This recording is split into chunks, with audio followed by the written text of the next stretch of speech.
കർഷക കോൺഗ്രസിന്റെ രാപ്പകൽ സമരത്തിന്റെ ഫ്ലെക്സുകളിൽ നിന്നും നേതാവിന്റെ തലവെട്ടിയ 2 കർഷക കോൺഗ്രസ് നേതാക്കൾക്കെതിരെ കേസെടുത്തു. കർഷക കോൺഗ്രസ് ജില്ലാ വൈസ് പ്രസിഡന്റ് അജയ് കളത്തുകുന്നേൽ, മുൻ നെടുങ്കണ്ടം മണ്ഡലം പ്രസിഡന്റ് കുട്ടിയച്ചൻ വേഴമ്പത്തോട്ടം എന്നിവർക്കെതിരെയാണ് കേസെടുത്തത്.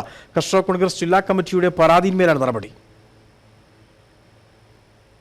നെടുങ്കണ്ടത്തെ കർഷക കോൺഗ്രസ് ജില്ലാ കമ്മിറ്റിയുടെ നേതൃത്വത്തിൽ നടത്തിയ രാപ്പകൽ സമരത്തിന്റെ പ്രചരണാർത്ഥം നെടുങ്കണ്ടം മേഖലയിൽ സ്ഥാപിച്ചിരുന്ന 30-ലധികം ഫ്ലെക്സ് ബോർഡുകളിൽ നിന്നാണ് ഉടുമ്പൻചോല നിയോജക മണ്ഡലം പ്രസിഡന്റ് ജോയി കുന്നുവിളയുടെ തല വെട്ടിമാറ്റിയത്.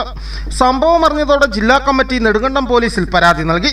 പോലീസ് CCTV ദൃശ്യങ്ങളുടെ സഹായത്തോടെ നടത്തിയ അന്വേഷണത്തിലാണ് കള്ളൻ കപ്പലിൽ തന്നെയെന്ന് കണ്ടെത്തിയത്. കർഷക കോൺഗ്രസ് ജില്ലാ വൈസ് പ്രസിഡന്റ് അജയ് കളത്തിക്കുന്നേൽ, മുൻ നെടുങ്കണ്ടം മണ്ഡലം പ്രസിഡന്റ് കുട്ടിയച്ചൻ എന്നിവരാണ് ഫ്ലെക്സ് നശിപ്പിച്ചതെന്ന് കണ്ടെത്തി. ഇവർക്കെതിരെ നെടുങ്കണ്ടം പോലീസ് കേസെടുത്തു.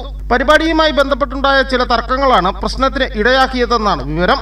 പരിപാടിയുടെ മുഖ്യ സംഘാടകനായിരുന്ന നിയോജക മണ്ഡലം പ്രസിഡന്റ് ജോയി കുന്നുവിളയുടെ മാത്രം തല വെട്ടിമാറ്റിയതിൽ ഒരു വിഭാഗം കടുത്ത എതിർപ്പ് പ്രകടിപ്പിച്ചു. ഇതേസമയം പഞ്ചായത്ത് തെരഞ്ഞെടുപ്പ് അടക്കം വരാനിരിക്കെ പോഷക സംഘടനയിലെ ചേരിതിരിവിൽ കോൺഗ്രസ് നേതൃത്വം അമർഷത്തിലാണ്. News bureau, Udumbanchola.